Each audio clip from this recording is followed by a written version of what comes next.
The Phoenix Suns were the first team to make it to the NBA Finals after missing the playoffs for 10 straight seasons.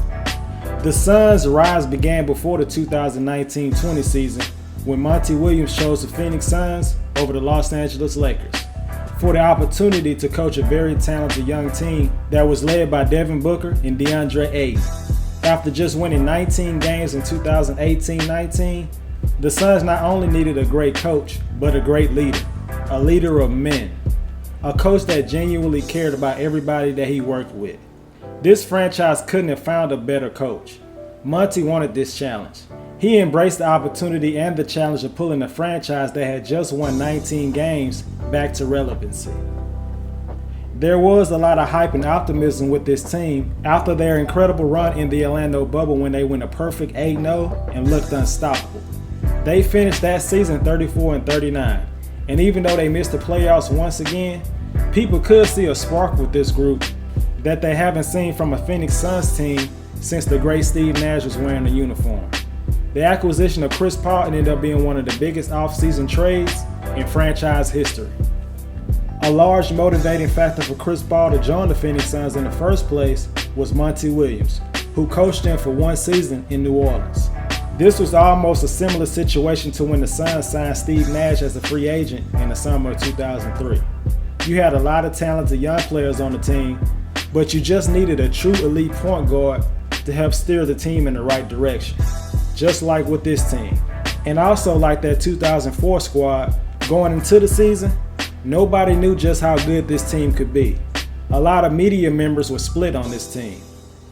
Some had them making the playoffs, while some believed they were just going to miss it. And after a rocky 8-8 start to the regular season, this team started clicking on all cylinders and went on a 32-8 stretch, and they quickly established themselves as a legit threat in the Western Conference. Monty Williams had pushed the right button almost every step of the way. Chris Paul is without a doubt one of the greatest point guards this league has ever seen. He's a great facilitator and is well known for making all his teammates better. But he is also a great leader, and many teammates have praised him in the past. Whatever team CP3 goes to, he has made them a much better team. The New Orleans Hornets were 18-64 before Chris Paul was drafted there. In his rookie year, he helped lead the Hornets to 38-44, improving by 20 games. He has been an impactful player ever since he first stepped foot on the NBA court, and his winning presence was proven once again with this Phoenix Suns team. They had a lot of young talent and a head coach to improve, but without a leader on the court, they wouldn't have been able to maximize their potential. Paul averaged around 16 points, 4.5 rebounds, and 9 assists per game, and he helped lead the Phoenix Suns to their first playoff berth since the Steve Nash era. Devin Booker has been a stud for a long time, and he has played like an all-star for the last couple of years. And even though he's only made the all-star team as an injury replacement, that still doesn't take away from how good he has played in that time. The Suns had 2 All-Stars last season. That marked the first time that a Phoenix Suns team had multiple players selected in the same season since 2010 with Steve Nash and Amari Stoudemire. Chris Paul and Devin Booker were able to lead this Phoenix Suns team to a place they haven't been since 1993, the NBA Finals. Unfortunately, after winning the first 2 games of the Finals, this team would go on to lose the next 4 games. Championship glory was definitely within reach for this Phoenix Suns team. But the best players did not bring their A game after they went up 2 games, especially Chris Paul. He was the hero in Game 1 with 32 points, and then he was mostly to blame for the Game 4 loss with 5 turnovers, including a costly one in the final minute. And in Game 6, Chris Paul did lead the team with 26 points and added 5 assists, but it wasn't good enough. Even though the Suns came up short in the big game, this was still a great season, no doubt. The Atlanta Hawks and the Phoenix Suns had the most surprising season of any team in the league. But some people would say that the Suns were one of the luckiest teams in recent memory. They no doubt benefited with a lot of great players being hurt in every series they played in the Western Conference playoffs. Anthony Davis got hurt in the first round series. Jamal Murray wasn't available for the Nuggets in the second round. And Kawhi Leonard tore his ACL and missed the entire Western Conference Finals. There's a great chance that this Phoenix Suns team don't make their finals appearance without those absences. But the Suns were still a great team and went on an incredible run. They don't need to apologize to nobody. There's been too much pain and suffering that the Suns have had to deal with to feel bad about another franchise's bad luck. Just like with the Milwaukee Bucks, the experience that the Suns gained with their trip to the finals is going to be so beneficial for them going forward. A lot of young players on this team made their first playoff appearance. One of those players was the former #1 overall pick, DeAndre Ayton, the guy that has benefited the most with the addition of Chris Paul. He made a significant leap last season.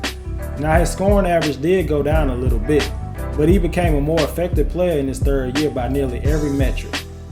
His effective field goal percentage was a career high, and his net rating last season increased. Ayton was definitely more impactful on both ends of the court. He is far more than a great screener and a rim runner. He can score in the post, is a good interior passer, and has a nice mid-range jump shot. His foul trouble late in the finals and the absence of Dario Saric was a major key for the downfall for the Suns. DeAndre Ayton averaged around 16 points and 12 rebounds while shooting 66% from the field in the playoffs. He was the first player to record at least 15 points and 15 rebounds in the NBA Finals debut since Tim Duncan in 1999. Another player who has proven to be a key part of the young core is forward Mikhail Bridges. He has shown gradual improvement every year, and he does have the potential to be more than a 3-and-D player. He is a great defender, he can shoot, he loves to move without the ball, and most importantly, he's always available. Bridges played and started in all 72 regular season games for the Phoenix Suns. He also started all 22 playoff games.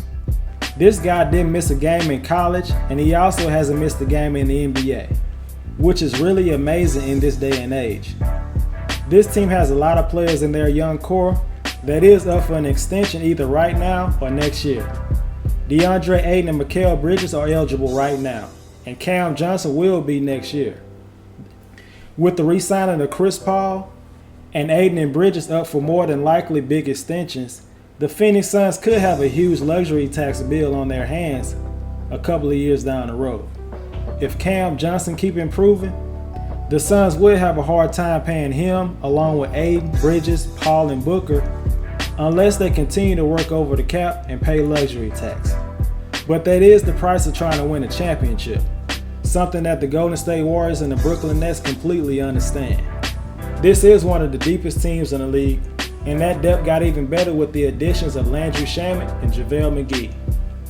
With Dario Saric likely to miss the entire season, getting a reliable backup center was important for this team. We saw how vulnerable this team was when Ayton was in foul trouble and Frank Kaminsky was the only option.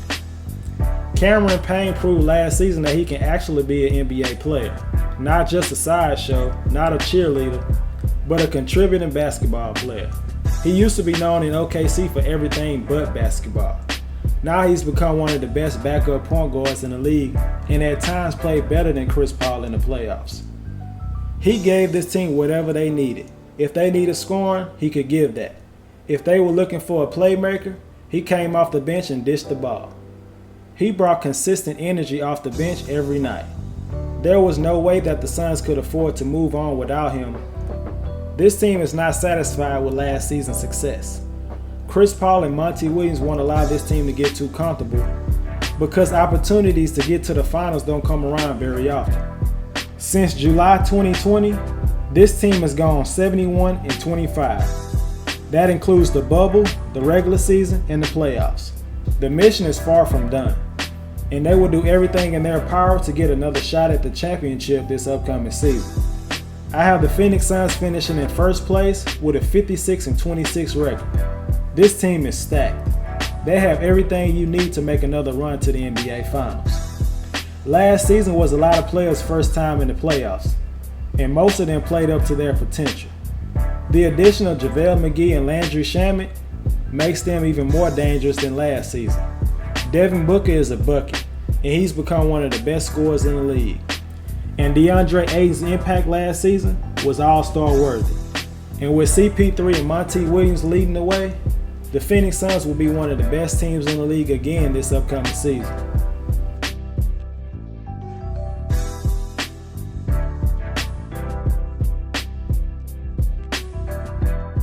If you enjoyed the video, hit the like button. And if you haven't subscribed to my channel yet, do it right now for future NBA content.